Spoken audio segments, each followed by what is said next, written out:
Hi, everyone, and welcome to the Brood Thoughts podcast. This is German coming to you on this Friday edition of the Brood Thoughts podcast. I'm going to jump on here and talk about the footballs again. And I did this last week, and I think this is just the format I want to do where I talk about both football and football. And if you don't know what I'm talking about, then I'm talking about soccer and football, American football. Let's start with America's sport and American football. Yesterday, we had I'm not going to say it was a good game. It was an interesting game. It was a typical Seattle Seahawks game where they can't play a normal game. It's just impossible for them to do that. They played against the Los Angeles Rams in a game that it was a head scratcher, to say the least. It felt like both coaches called very weird games. It's like they both, at least Sean McVay in the beginning, it's like he wasn't letting Matthew Stafford do his thing, and that kind of changed as the game developed. But he, I just there was calls that he made that just were head scratchers, and then you had Pete Carroll who just refuses. I think he's Russell Wilson's least favorite fan because he refuses to let him throw, and they would run it on certain situations that you just would. I was asking myself, does he realize who his quarterback is? What is he doing? And then Russell Wilson with his gruesome injury to his finger, they kept showing it. It became the Geno Smith game. The Rams took care of business. The Rams off defense was playing really good ball with Ramsey disrupting. He tipped the ball and he caused an interception.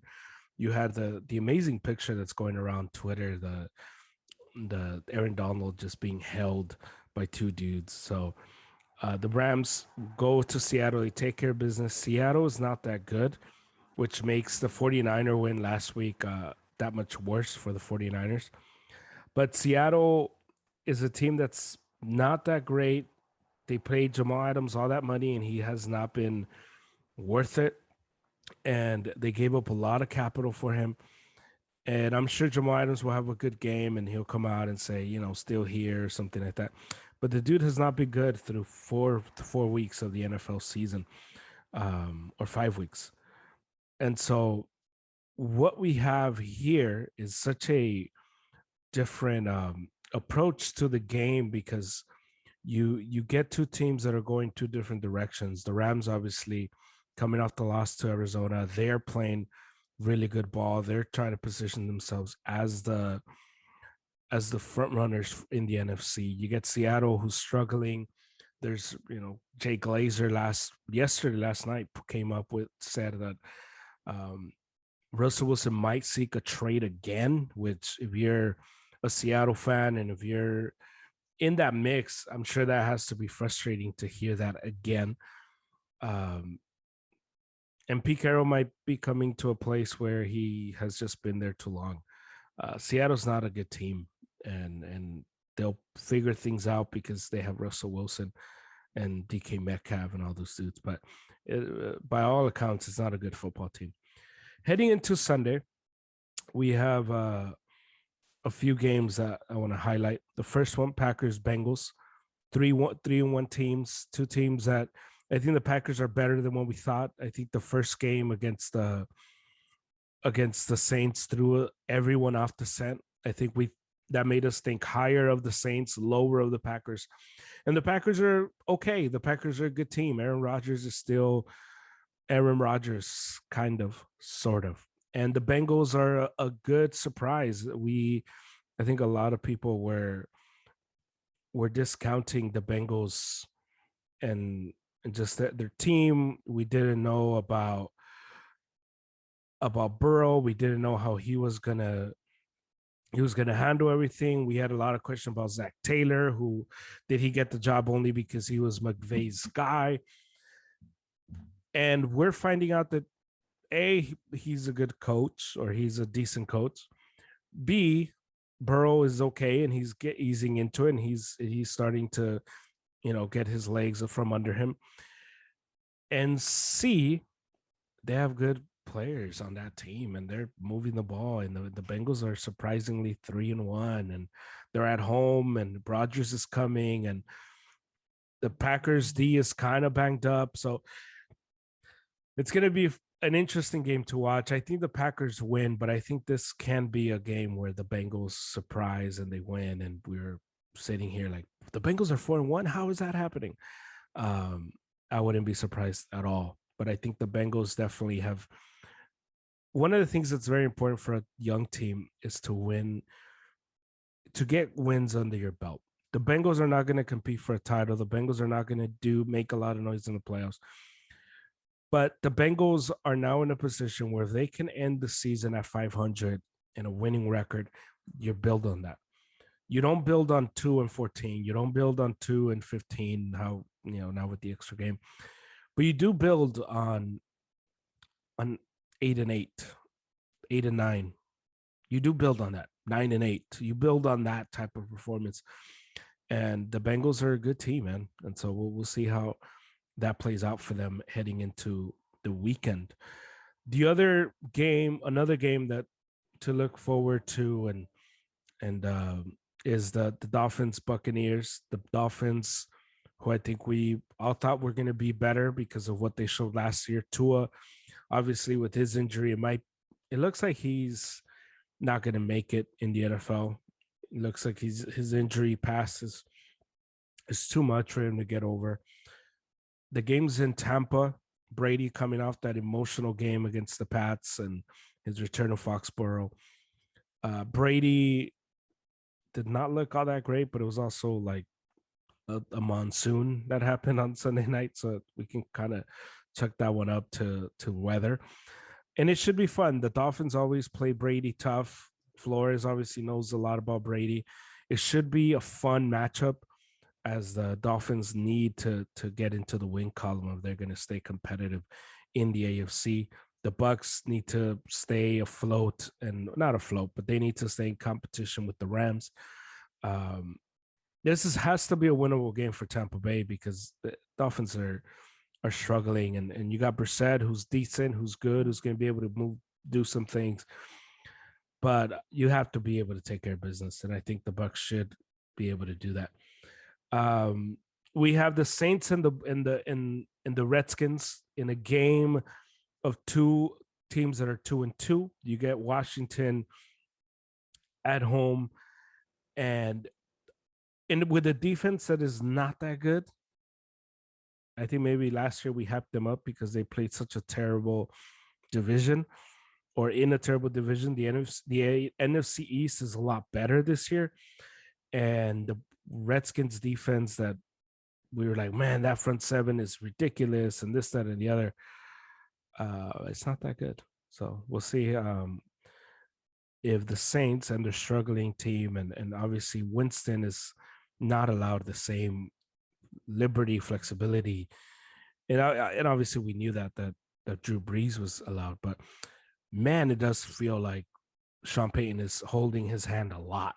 It does look like they're limiting him so much, and on purpose, not limiting him like the way Pete Carroll's limiting Russell Wilson, but limiting him for a reason, that if we let you cook, you're gonna cook us, and which is not a good sign. It's not a good sign if you're if you're the Saints. It's a great sign if you're playing against the Saints, because we're starting to realize Sean Payton does not really believe in Winston. So we'll see how that one turns out in a big game in week 5. The surprising team so far, the Panthers 3-1 against the Eagles, that are not good, but they're not terrible. They're better than a typical 1-3 team, but they're not like great. They're okay. And we are going to see an Eagles and Panthers game that I think should be competitive. Christian McCaffrey is out, obviously. He got injured a few weeks ago. But the Panthers are good.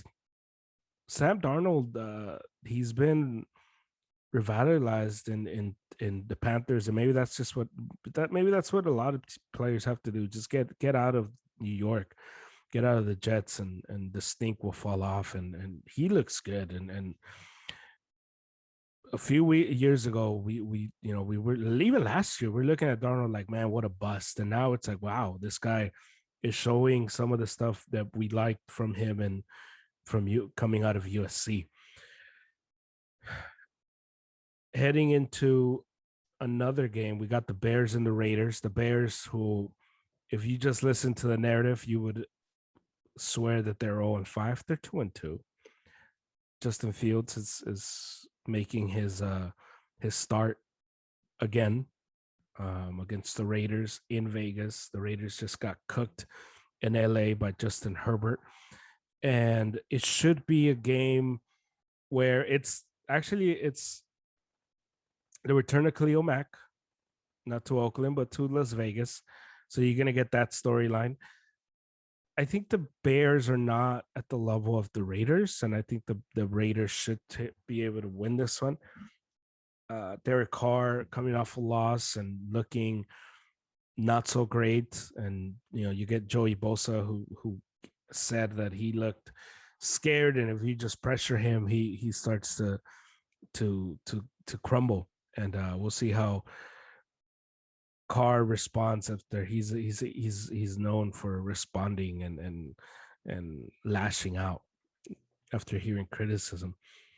And Justin Fields, this is a good opportunity for him to showcase himself and grow and build on last week's performance. One of the games of the week, one of the games I'm very excited to watch this weekend is the Browns and the Chargers, 3-1 in LA. The Chargers with probably the best young quarterback, I think, or one of the best, because I know Patrick Mahomes is still there. Top 2, top 3 in Justin Herbert against the Browns defense that is overrated, against Baker Mayfield, who hasn't been that good, and OBJ, who came out this week, said he has been playing for years with a injured shoulder. It should be a fun game. I think the Chargers are they're like the they're like the loser version of Seattle, where their games are not normal. The difference between Seattle and the Chargers is Seattle wins a lot of those games, the Chargers don't. But Herbert should be able to put up points against the Browns and against that terrible defense, or against that bad defense. Not a terrible defense, but it's not a good defense. I'm excited for this one. Myles Garrett, he came out this week, said that he got drug tested after every time he plays without an undershirt, he gets drug tested. He's jacked, man. That guy's sick. I love that guy. I love watching him play. And so yeah, we'll see. We'll see how that one turns out. Justin Herbert, love his game. I said last year in a pod with Eddie, shout out to Eddie, that to me, Justin Herbert, if there's going to be a guy to catch Brady, it was going to be Herbert. I stand by that. I said it last year. I stand by that. Heading into another one, Giants Cowboys, just because we have to talk about the Cowboys. I think it's one of the contracts when you start a podcast and you're going to talk about sports and you're going to talk about the NFL, you have to talk about the Cowboys. And the Cowboys are playing the Giants in a game that is very interesting because obviously it's going to be very competitive. The Giants are not as bad. Daniel Jones has been playing better, and he's actually been pretty good. Not to go Larry David on you, but he's been pretty good. Dak, obviously, and that offense has been great as well. They just released Jalen Smith, who went to the Packers. But I like what the Cowboys are doing. The Cowboys have a lot of talent on both sides of the ball. We have a resurrection in that defense. You have Dan Quinn coming off. He's the guy who coached that Legion of Boom defense in Seattle. He went to Atlanta, and he kind of, that defense wasn't as good, but he has his mojo back, man. Dan Quinn can coach the defense, and I think we had forgotten. And that Cowboys defense is competitive. I see the Cowboys winning. taking over and it not being close. They just have too many weapons. And my beloved 49ers, Cardinal, and against the Cardinals, it's Trey Lance Day. Trey Lance gets a start. It was just announced.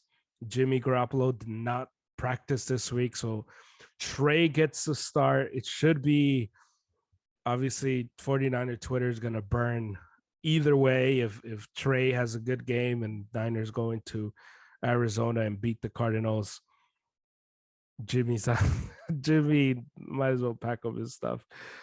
If he doesn't look bad, obviously you're going to get the Jimmy crowd is going to come out and you're going to get the other crowd, calm down, it's one game, blah, blah, blah. Obviously with this stuff, the narrative is whatever you want it to be, and you can make arguments and build the narrative for whatever side you want. But Niners, Cardinals, the only undefeated team in the NFL, the Cardinals who came into LA and put up an impressive showing against the Rams. Kyler Murray's playing like I think he's an MVP front runner through 5 weeks, which I know means nothing. I think the 49ers are going to win this game because I think the 49ers need this game. The 49ers have lost 2 games they should have won. The 49ers should be 4-0. They left too much time on the clock against the Packers. They lost a dumb game against Seattle, a game they dominated, but they just didn't put it away. And that was on the offense. The offense just did not play complementary football. And I think the 49ers should win this game because I just think they're a better team than the Cardinals. I'm sure Kyler Murray will have his plays and all that. But I think the 49ers have a better roster top to bottom. And because of that, and a better coach. And I think they should and hopefully will take care of business in Arizona. And finally, the game of the week, Bills Chiefs in Kansas City. Kansas City, 2-2, 2-2. The sky is falling, not so much. The Bills, who had the weird game against Pittsburgh, and now they look like the Buffalo of old. That one should be a lot of fun. The rematch of the AFC Championship game, and we'll see what. I think this game is more. It means more for the Bills in terms of the game itself, in terms of the meaning of that game. If they were to beat the Chiefs in Kansas City, you get a tiebreaker. You get the Chiefs now that would fall to 2 and 3. Maybe you get the AFC Championship game in Buffalo as opposed to coming to Kansas City. You get Mahomes losing 3 games, which is, everyone who's anointed Mahomes as the next guy, that's unheard of. But the Chiefs are still the Chiefs, man, and the Chiefs can still move the ball. They can still score. Their defense is terrible.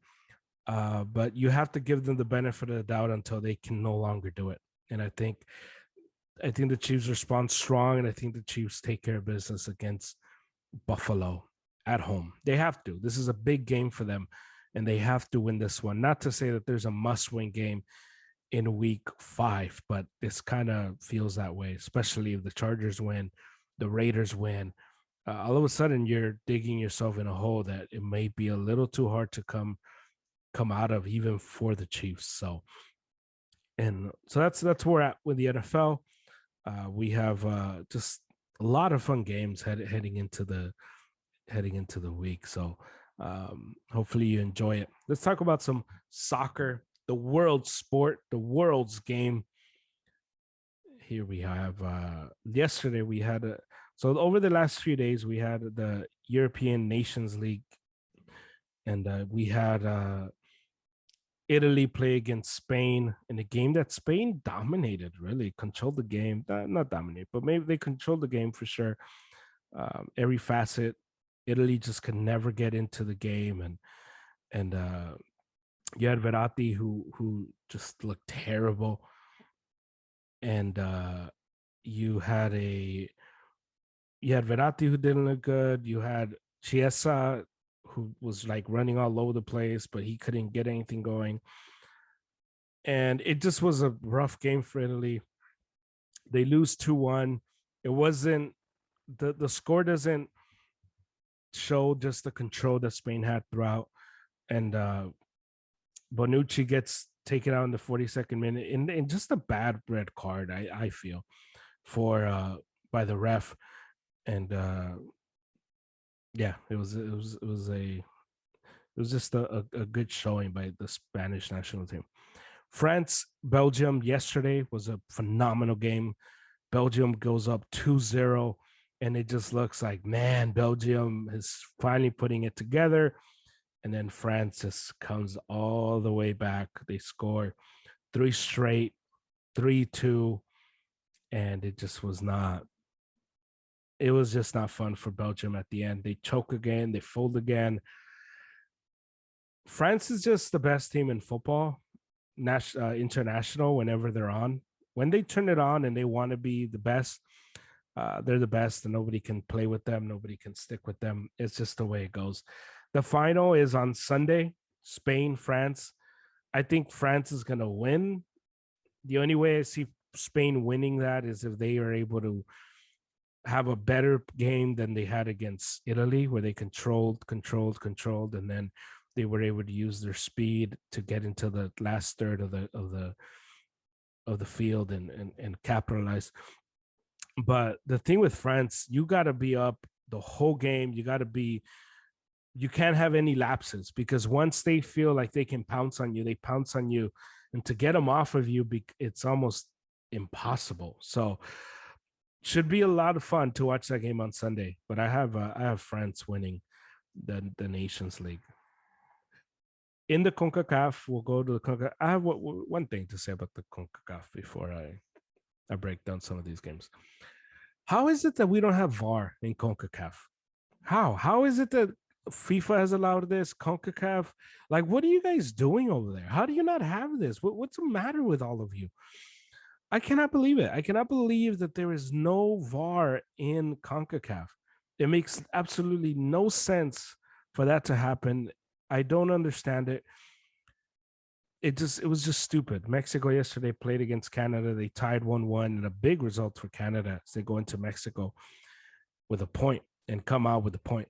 But Mexico just, I don't know. I don't like, I'm not a hater of Tata. I know a lot of people criticize him, but it's one of those things like, man, like, how do you not get results against Canada?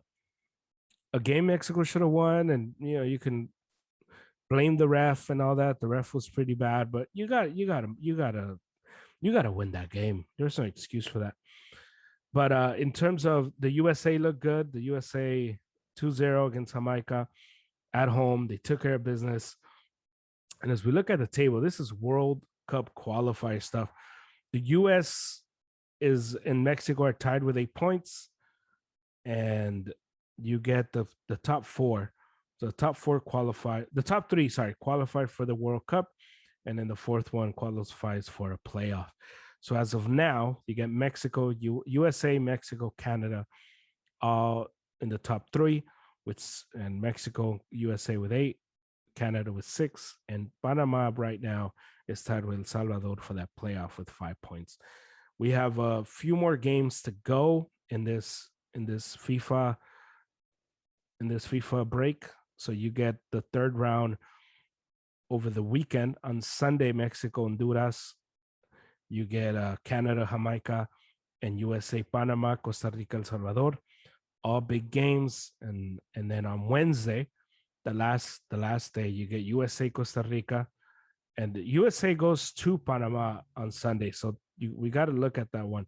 They struggled when they had to go into Honduras. It was a tough environment. They got the result, but it was ugly for the USA national team when they did that. So I keep an eye on that as they go into Panama. You get Costa Rica, El Salvador, and Mexico, Honduras. No, sorry, read the wrong schedule. El Salvador, Mexico, Honduras, Jamaica, Canada, Panama, and USA, Costa Rica. So that one, keep an eye out for that, as the USA is the USA goes to Panama on Sunday, and on Wednesday They come home, they play Costa Rica, Mexico goes to El Salvador, and then they host Honduras. So we'll see how all of this plays out. Next week we'll look at the table, talk about some of these games.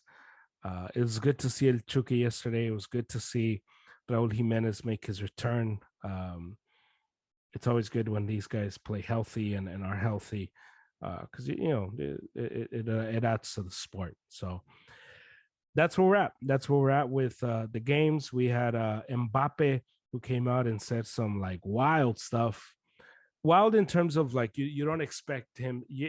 Nobody. I don't think anybody was expecting him to say, I wanted to leave to Madrid. Madrid was the only place I wanted to go. I wanted to leave now because if I leave now, then PSG can buy players. And that's exactly what he says. And then it came out that his PSG is negotiating. Mbappe's mom came out and said they're negotiating a 2-year deal. So we'll see. We'll see how that plays out. If you're Florentino, you can't. You got to secure him. And but we'll see how this plays out. FIFA is my favorite novela, so we'll see how it ends. We got basketball coming up in a week or so. So we'll have a NBA pod next week. Do a whole preview of the NBA. I just recorded a baseball one with Harry, so that one should be up soon. And I have a boxing pod coming up with my guy David, discussing the Joshua Usyk fight, JoJo fight with Ryan got finalized. Delfimos, I guess the Zone is showing his fight.